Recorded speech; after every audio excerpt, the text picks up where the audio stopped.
Whether it's bad planning, bad luck, bad timing, or bad inventions, well-intentioned bad decisions have plagued history for thousands of years.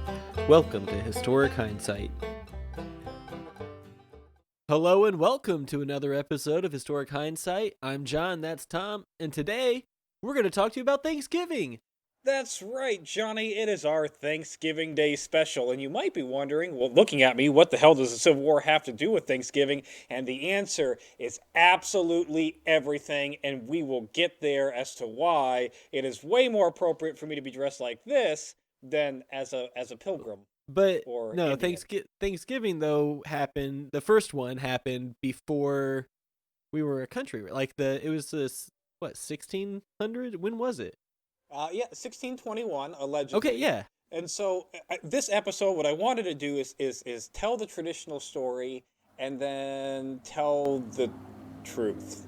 Okay, so Christopher Columbus set sail in 1492 and then had the first Thanksgiving with the natives, and then he signed the Declaration of Independence and freed the slaves. That's 100% everything. And so we give thanks for that. Is what we're taught, yes. So this is airing on Thanksgiving, so thank you for tuning in to us as opposed to the Washington football team versus the Cowboys, although also appropriate for Thanksgiving, Cowboys versus Indians. So no, Cowboys versus football team. The Washington football team. Okay, whatever. Their uniform's the same. They just whited out the racist Indian head guy. Yeah. So, yeah. So the traditional story, if you're living under a rock and didn't get educated in the American education system, we all know that the Pilgrims left England in 1620 seeking religious freedom. They landed on the big mountain boulder Plymouth Rock to a barren... This was Mayflower, Santa Maria... No, that's Christopher Columbus. Nina. Yes, the Pilgrims left on the Nina, the Santa Maria, and the Pinta. And they landed on Plymouth Rock and they wanted to set up their new colony, but it was a barren wasteland. There was no people that were around. No. There was no civilization that was around. It was just woods, and they forged a new country, basically. Yes, and there was one little Indian boy who came up and said, "I will teach you how to grow maize." And they were all amazed because they had never seen corn before. They're like, "What is this mythical creature?" A native person on a land that nobody had seen before. Yeah, just no crazy, European. Yeah, walked up and talked to them. Yeah, in English, like fluent English, was like, "Hey, let me help you guys out here." That's fortuitous. And then he fed, he taught the Pilgrims how to grow crops, how to hunt the local wildlife, and they had this wonderful feast. In November, where they thanked each other. They brought the Indians together. There was no war. There was no slaughtering. Everybody lived in peace, and they were all thankful they gathered for God's. Yeah, they were all thankful for God's glorious bounty. Also thankful for the land that God gave them to settle on in their new lives as these religious freedom, is that? Yes, religious freedom seekers. For religious freedom, called the Pilgrims. So so that's the story that we're told. And you're saying that there's small bits of it that are untrue. There's some small bits of it that are untrue. Some mistruths. So first off, I'll dispel it. There was in fact a feast that happened in 1621 after the Pilgrims landed. But it was not the first feast between white men and Native Americans. That actually would happen in Florida in 1565 when the newly landed Spanish met the Timucuan people and had their own feast because the Spanish had a little bit of a different tact with the native population than the English did. They tried to incorporate the natives into their religious culture. So they tried to civilize the natives. So they were on a conversion path, and yes. And the English were on a demolition path. Yes, exactly. So right off the bat, it's not even the first actual Native Americans sitting down with white men. Right. It's also not the first feast of a harvest.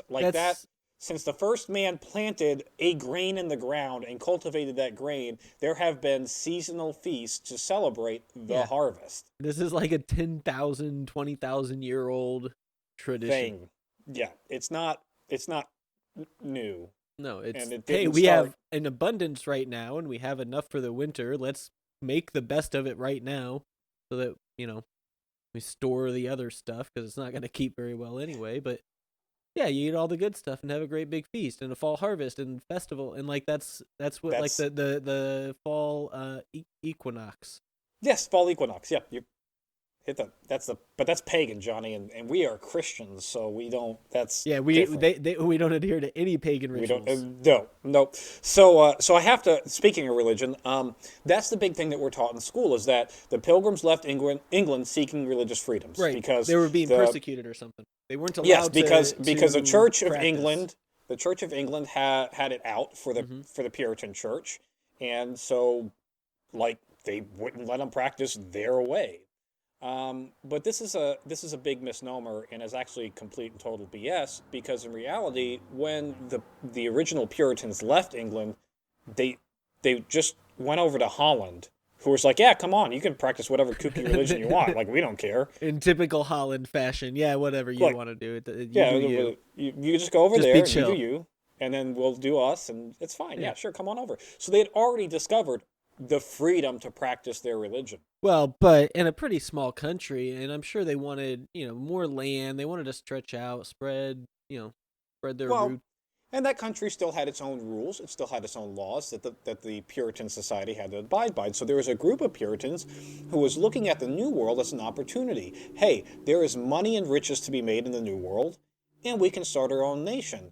So a Christian nation, a theocracy where the only rule of law is our rule of law, and if you don't believe our rule of law, you will either get executed or ousted from the society. So they were trying to... Of the first radical group that left the church seeking their radical religious freedom, in quotes, the more radicals of that group left again because the Puritan Church... To America. Yes, because the Puritan Church itself was too liberal.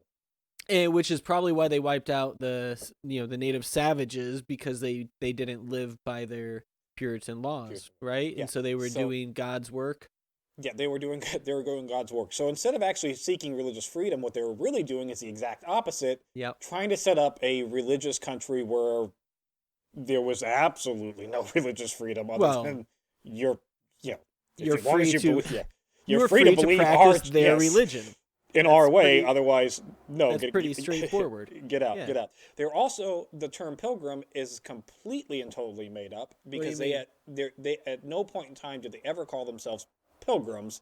They called themselves separatists because they were separating from the larger Puritan church. So was pilgrims was just like some historian made it up, like a Shakespearean historian made the word up, or is it pretty much? What happens is in the 1830s in the New England area, when they start recognizing Thanksgiving as a thing, and going back to their history, they're like, hey, this group of people that first settled here, they were pilgrims, and they just made it up. They because just they're pilgrimage. Better, yeah, well, it's from pilgrimaging to the New World. You know, they're pilgrims. So by that definition, like everybody who came to the New World is a pilgrim because so they're all right. So technically, they were pilgrim, but they didn't call themselves pilgrims. You just have to go with a loose definition. That's fine. It's like technically the Washington football team is the Washington football team, but we all know what their real name is. Football team. Mm-hmm. That's it. Just football team. The separatists weren't even the first Europeans to Pennsylvania, though. This is also always overlooked. We're told in the story that they landed on Pilgrim Rock and nobody was there before. It's it's uncharted, undiscovered land, right? And this isn't me being my normal sarcastic pain in the butt where I'm like, the Indians were there. No, like legitimately, they had white men. Yeah, white men had already explored this area. Johnny Smith, you yourself in 1608, you did it. You explored Pennsylvania extensively. I took care of that pesky inhabited land issue that these new pilgrims might have encountered had I not been there. Right? How, you might ask? Well, diseases, but we'll get there. Henry Hudson is actually also a Dutch explorer who explored Pennsylvania in 1609, because, again, another thing that our history books do just piss poor job of teaching is that, like, it wasn't just the English that were running to the New World. It wasn't just the Spanish that were running to the New World. Like, everybody there's was like running to the New World. there's like a whole Pennsylvania Dutch culture and everything, and it, like, we pretended like all the English came over and set it all up, and then the Dutch came over and they're like, oh, we're all gonna live here in your nice free America that we love, instead of them just like.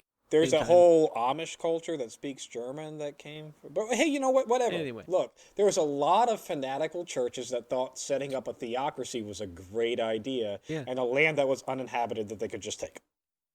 So, to make this matters worse, like I said, so the white men were there before, and this is going to come real important in the future because those white men were exploring this area. The land, while technically was uninhabited when they landed on Pilgrim Rock or Plymouth Rock, it was uninhabited because the disease killed off the city that was there. I can't stress this enough. There was a group of native people called the Pawtuckets. They were in what is Plymouth Rock now today. They had a city already established. It had a vibrant trade route. It had roads. It had a stream and a what is that called? A well? It's not a well, but you know what I mean, like where you can draw water, like natural water.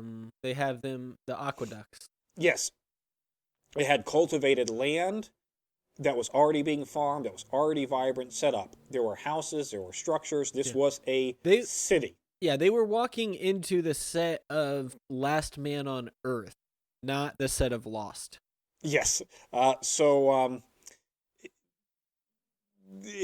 It was uninhabited because when the separatists landed, well, all the Pawtucket people had died from disease. On account of the smallpox blankets we gave them. On account of the smallpox blankets that we gave them.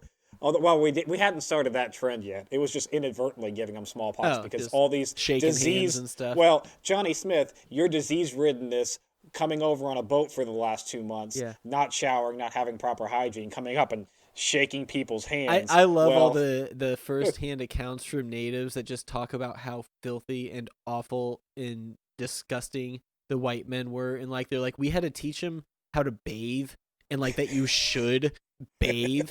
Like, what are they doing?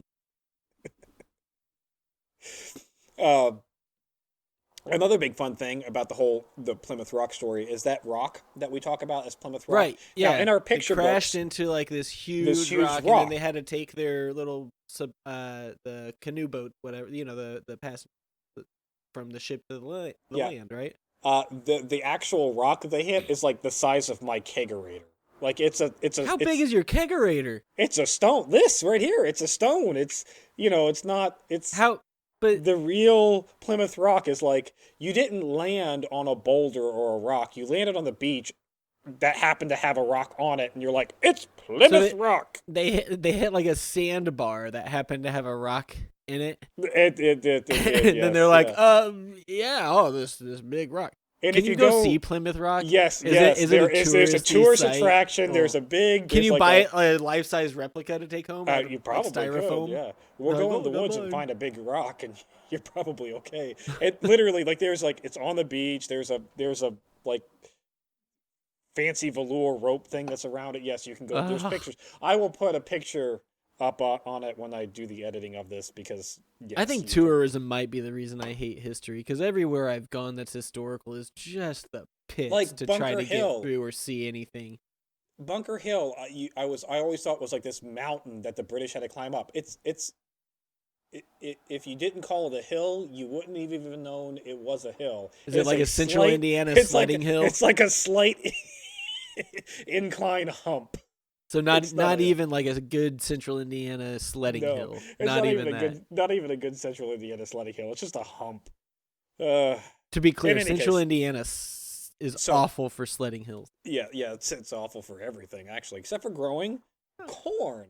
You can grow lots of corn in Central Indiana. Lots of these guys. Right for the picking. Grow in central Indiana. So speaking of Squanto, we talked about him, the little Indian boy that came out and he spoke English, right? He's the one that spoke perfect English. And you question that, like how on earth? Well, I assume it's because God gave this land to the people, and so he sent them his own little messenger boy or whatever to help them survive. They call him. My name is Squanto. Yeah, like coming down from the sky.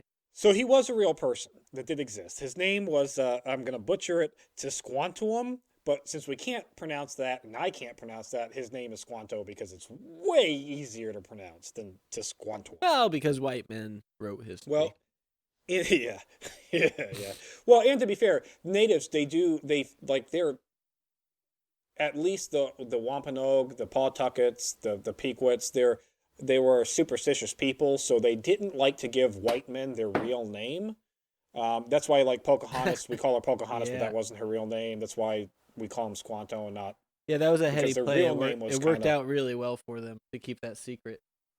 Yeah, they definitely survived our shenanigans. Which, by the way, we're like 30 minutes in, and I haven't dropped an F-bomb or anything. I feel like this is family friendly. Ish.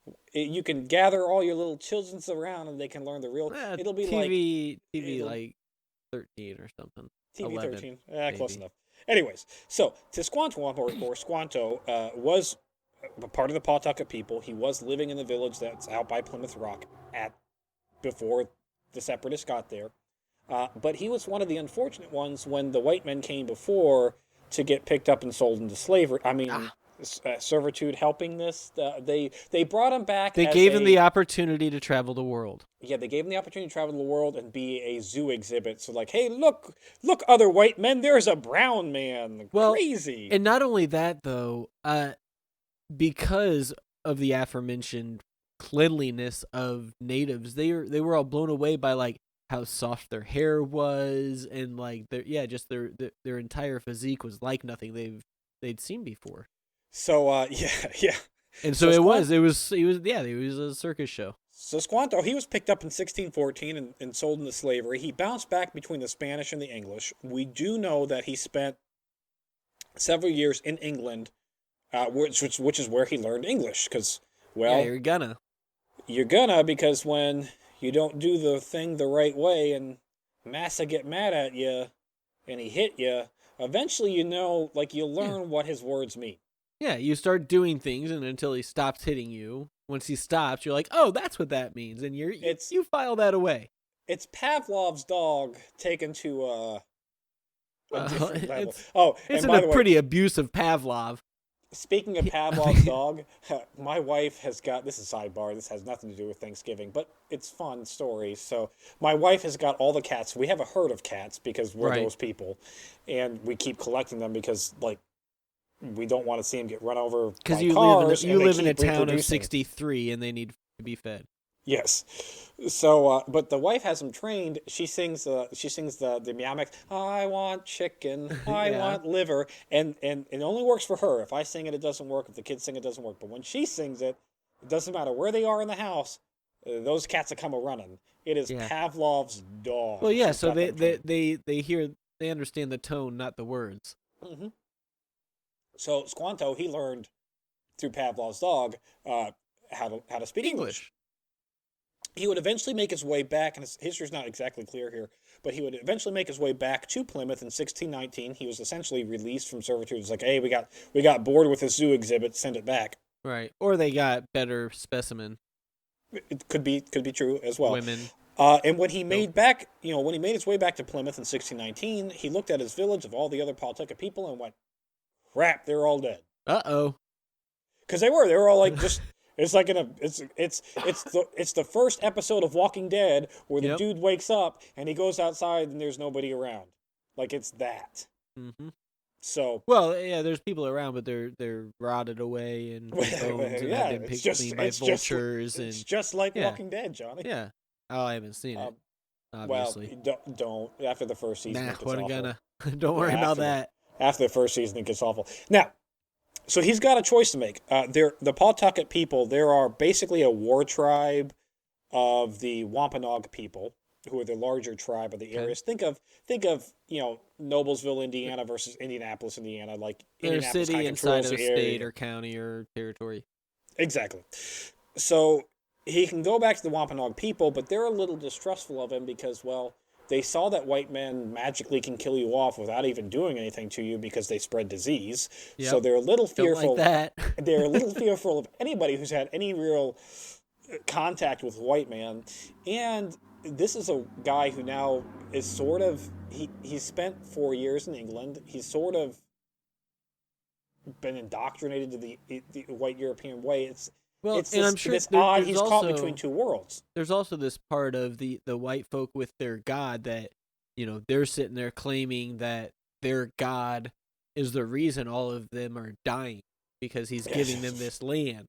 True. And so they're being spiritual superstitious people. It's like, so did their god is like he you know inhabiting or messing with Squanto because he's siding with them or whatever, and He might he's have. going So to they're a use little. us.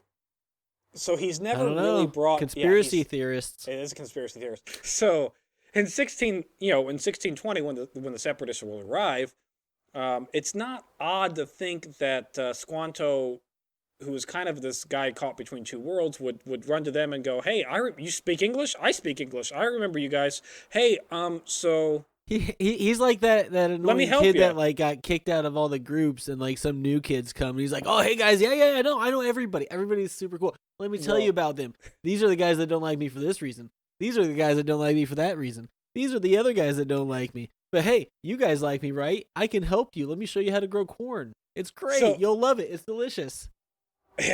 I mean, you have to like grind it for a long time and turn it into like a meal thing because it's not sweet corn, but it's okay. that'll So come hundreds of years later after a yeah. lot of human intervention. So me and Johnny, we went to Hanover College together. Johnny, do you remember that I Hanover College had an anthropology department? The Of course you Ivy don't. League of the Midwest, Yeah, of the Midwest small liberal arts schools. Yes, I mean, had like yeah. three No, people that were part of the there was an anthropology I department. knew they had an anthropology class. I thought they only had like 101. There was like three kids that were in it anyways.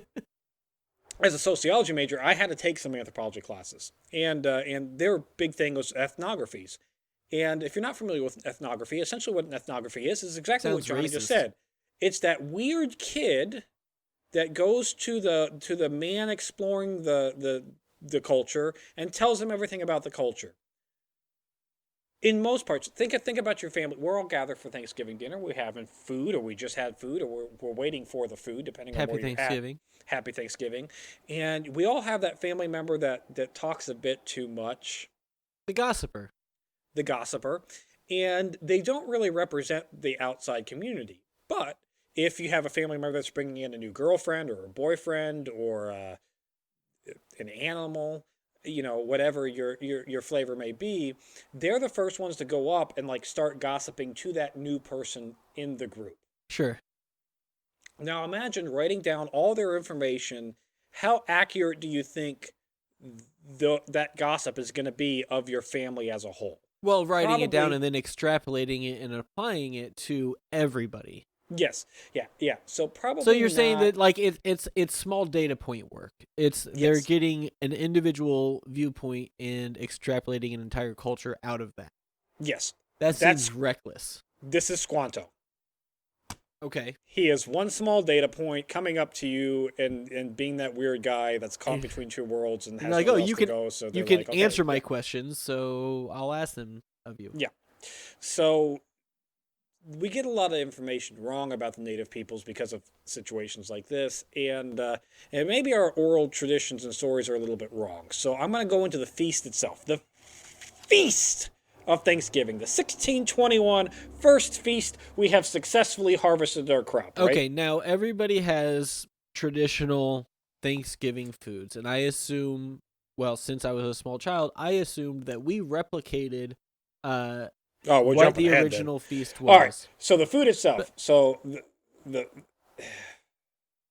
turkey, there was wild turkey, in fact, available to the native people and to the separatists just from the surrounding area. There was a ton of wild birds. Big old dumb birds. But there's no evidence that they actually ate said dumb birds at the first feast. We do know that there was 3 deer that were brought, but we have no evidence. Okay, you want to know why people wrote about the deer and not the birds? Because the deer were special and the birds weren't. And the birds are like, God, we're having turkey again. That always makes me tired. And then I get bored during the Cowboys football team football game and fall asleep. That could be it. Some other traditional foods that we all have. There's corn, which obviously... Yep. Sweet corn. We got that. Yep.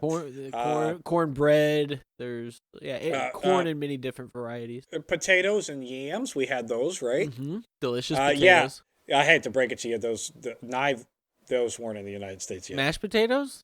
Nope. Sweet taters? Nope. From Idaho. No potatoes. Nope. The Idaho. Those were brought in. Those were nuts. It wasn't natural Idaho potatoes. No. So there's no sweet potatoes. There's stuffing, right? We stuff the turkey with some bread, right? With croutons or something. Like and we have rolls. Yeah. There was no wheat grown yet in Plymouth, and there were no ovens yet in Plymouth. So there was definitely no bread. But fire oven, like pizza they made, I'm sure. No, but right? no actual oven that would have been used for bread. And even if there was an oven, but what about their import system? Johnny, I'm sure they had ships coming in with cargo. There's no wheat. They didn't have wheat with them yet, so there's no. And you need wheat for bread. I mean, otherwise you get cornbread. There might have been cornbread. There you go. Cornbread stuffing. Watch the movie Life. Trish made me watch Life, but it was glorious. There's a scene in it. There's a scene in it where one prisoner is trying to get the other prisoner's cornbread, and he looks at him. He says, "Mother effer can't have my cornbread." There's also a Discovery or National Geographic type documentary called Life or something similar to that I thought you were talking about for a second. I got really excited that you might have seen it. No, that's not what I was talking about. Okay. Pies. There would also have been no pies because again there was no way to bake. Well, no, but you don't have to bake a pie because if you just get the crust from the store and then you put the pumpkin filling in it, and then you can make that over a fire. That's fine. Yeah, probably. That's probably no problem. Okay. So all of our traditional foods that we have are kind of. There's definitely no green bean casserole because that stuff came out of the 1950s. All the casseroles, gosh, get out of here with those. So there was probably. Sorry, we're not going to get onto a 1950s food thing. The Jello kick and all that, the gelatin, everything, hot dogs and Jello. Get out of here with the hot dogs and gelatin stuff. Oh my God, that's glory! I love the look. There was on the back of a can of Spam. There was a recipe for this macaroni and cheese Spam casserole thing that was straight out of the 50s. Just looked god awful. My wife came up with a theory that all the gelatin meals were a way for the 1950s housewives to subtly get back at their husbands. Okay, that actually probably could hold up. I mean, it wasn't subtle, but I believe that theory. So we jumped ahead a little bit, but yeah, essentially all of our traditional foods were kind of, in reality, what they would have had squash, there would have been pumpkin, there would have been corn, some types of no ham. There would have been some type of bean, and legume, likely venison or wild bird that was probably smaller than said turkey, like a pheasant. Like pheasant, quail, things of that nature. Yep. Yeah, the whole cranberry sauce. I don't quote me on this one, but I don't think cranberries were around yet either. So no can of jelly cranberries. I have no idea where cranberries are natural to. They're some watery area. Well, I know how they're grown, but I don't know where they originally came from. But it definitely wasn't the gelatin. It wasn't in the gelatin where you shake it and and it looks exactly like you make a slice. You slice of it. Oh, it's so good. That might be one of my favorite Thanksgiving days. I literally just eat turkey, mashed potatoes, gravy, and rolls on Thanksgiving. That's it. For me, this Keep is what it simple, I do for Thanksgiving. stupid. No. This is what I do for Thanksgiving. I get all the good in one bite. This is my favorite way to eat Thanksgiving. I get a bite of turkey. Oh, you mix foods? I put a little bit of I put a little stuffing on said fork. I do eat stuffing. I put a little All right. cranberry goo No. Oh no. on said fork, and I eat it all at once. Oh, so good. Sweet, savory, starchy, delicious. And everything stuff. I take the gravy ladle, the turkey gravy ladle, and I take my whole plate. Doesn't matter if it's sweet, doesn't matter if it's savory. I take the gravy ladle and I just pour it all on everything. You are Everything a monster. No, it's delicious. Monster. Now, actually, Thanksgiving is one of the only days of the year that I do mix food, which is why I only eat turkey, mashed potatoes, gravy, and bread and stuffing, because all of those foods mix. Okay. And like but you they gotta all have go well. no deviled eggs, Johnny? Oh, ew, what? Deviled eggs? Tom, what kind of American are you? You think they had like deviled eggs 50, at the first Thanksgiving? I eat 50 of those in a shot. Ugh. Like before we even get I'm already full before we even get to Thanksgiving from the deviled eggs. I've been sneaking the whole day. Anyways, we've got sidetracked. So the first feast, 1621, the first feast. There is absolutely no historical evidence that the separatists invited the natives to the feast. Okay. Zero evidence of it. No formal written invitations found in a bottle somewhere. Invitations. Yeah, no formal written invitations found. No reference in the separatist histories of this feast, like them being invited. Because it was no big deal. It was just a thing they did every year. Well, the feast itself was no big deal. It was a thing they did every year. They had a successful harvest. They did a feast. That's no big deal. But the whole they didn't. But the Indians coming was a little bit of an anomaly, and they did make it there. But the Wampanoag people, their oral tradition itself doesn't go back that far, so there's no reference in their history of this event ever. So what likely happened is you had Squanto and a couple of his Pawtucket band that were left that we do know were farming like literally across the brook right next to Plymouth, and were probably just happened to be walking by, and they're like, oh. Smells good over here, and they're like, hey, we got these couple of deer with us. Do you wanna we'll team up and you'll have some meat, we'll have some corn together, and they were like, good to go. Yeah. It was probably more of an accident as opposed to a planned thing. Yeah, it was. They were strolling around the neighborhood, having a walk, and their overzealous neighbor who bought a pig that was too big and was having an over the fire roast saw them walking by and was like, "Hey, we're roasting this pig. We got plenty for everybody. There's beer in the fridge. You guys want to stop by? That's great."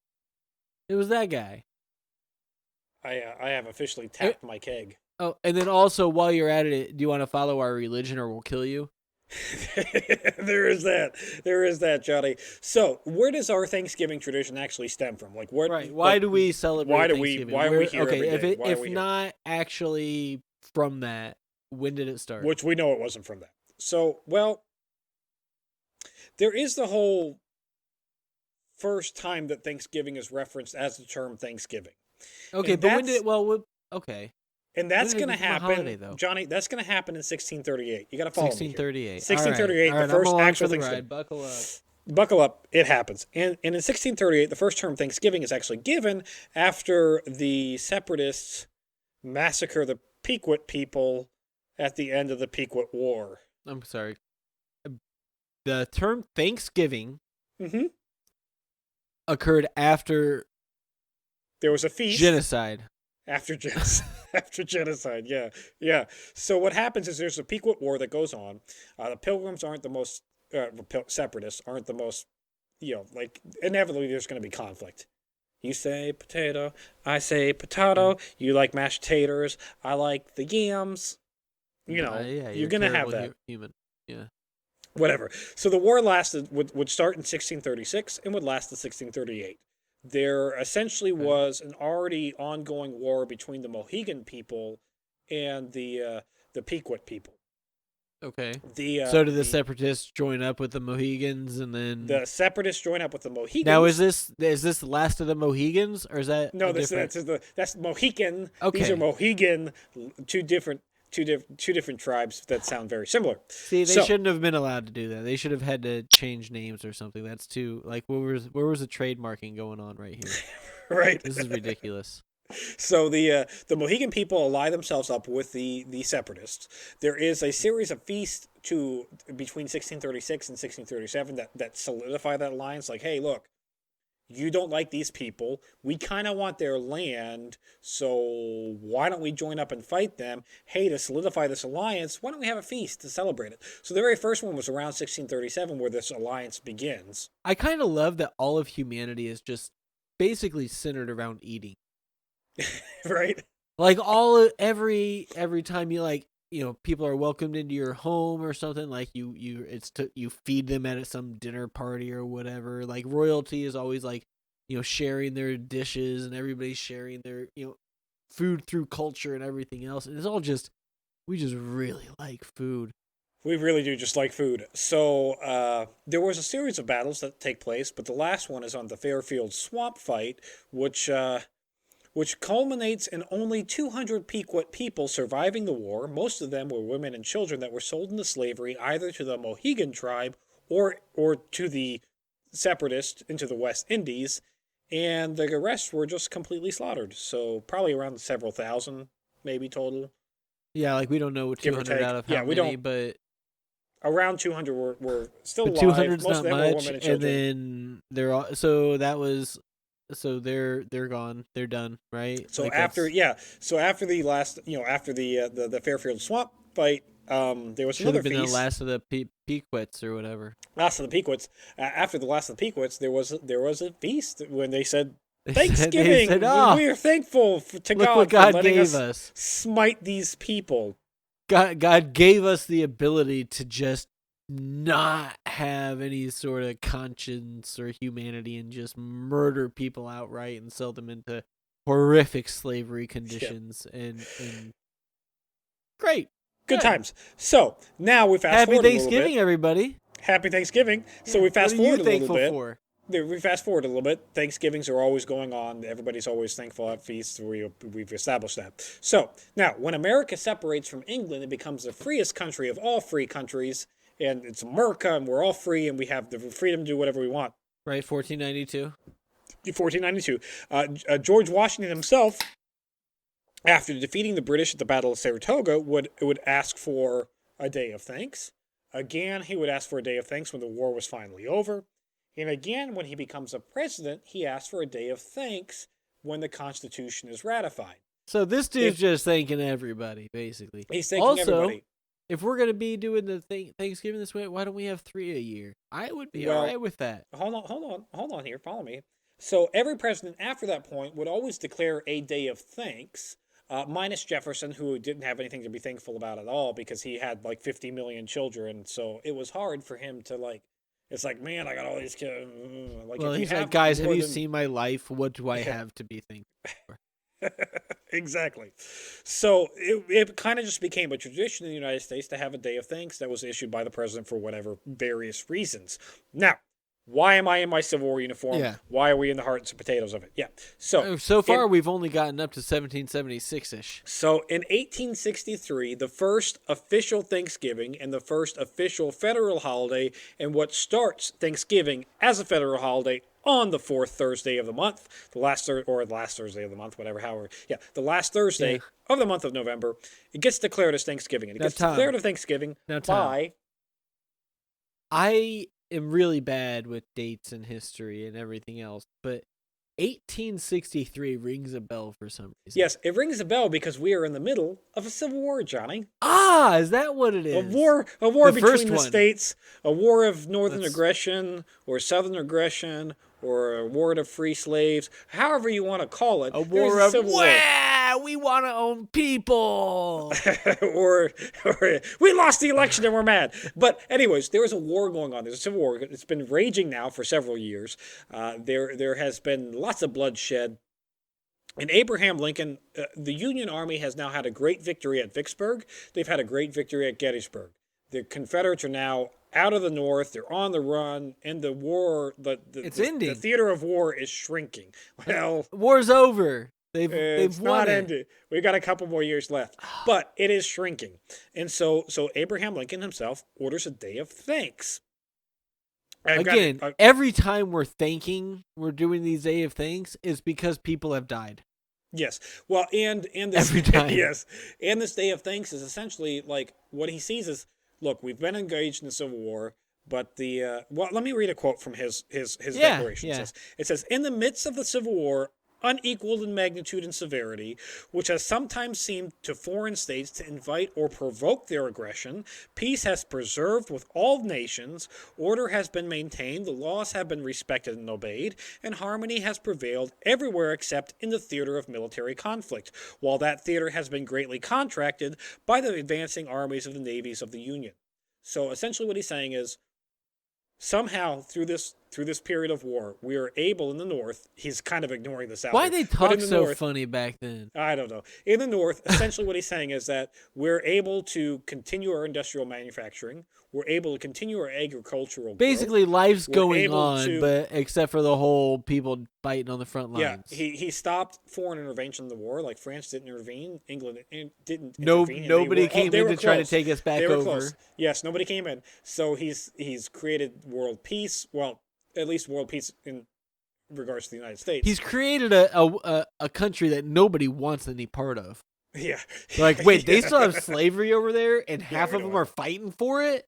No, like, we got rid of that a little bit ago. Like, no thanks. But what he's essentially saying is, even through this whole time of war, people are able to go about essentially their daily lives with minimal intervention, minus in the theater of war, which, you know, it's shrinking. I mean, it is legitimately. The Union has taken over the Mississippi at this point. It is shrinking, and so from that henceforth, the last Thursday of the month, he specifically laid out as a federal holiday, a day of thanks. Yeah, and that, my friends at home, is why I'm wearing a Union uniform, because the true meaning of Thanksgiving is the death to all the dirty, dirty rebels flying their dirty, dirty rebel flag. To hell with you and your slave-loving ways. We are a free people who love freedom, as long as it doesn't interfere with the corporation overlords. We wholeheartedly thank every one of our 5 subscribers. Actually, we have 76 now, as of recording this. So we're getting out there. 74 now, probably. But we do wholeheartedly thank everyone for joining us. We are, as small of a channel as we are super humbled that anybody listens to us ramble for 20, 40, 50 minutes, 60 minutes. It's been 52 on whatever at topics. Least. Yeah, who knows? Please support us, by liking and subscribing.